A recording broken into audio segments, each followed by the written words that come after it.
We've all turned away from God. We've turned to self-help and mysteries and myths and programs and all sorts of religions and sophisticated worldviews and our own moral codes. We offer sacrifices to those kinds of idols, and we rejoice in the works of our hands, in the gods that we have made. And the very worst thing that can ever happen to you is what happened to Israel here, that God, for a way, let them have their heart's desires.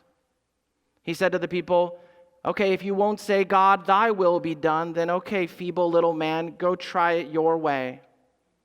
And he gave them over, and what they gave him over to, what they turned into, is horrendous. They're worshiping in the spiritual and literal wilderness. They're worshiping stars and planets.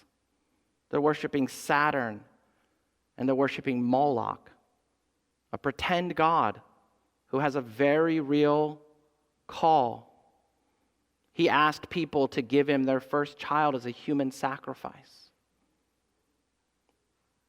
Israel was turning aside to murder their own babies and call it good.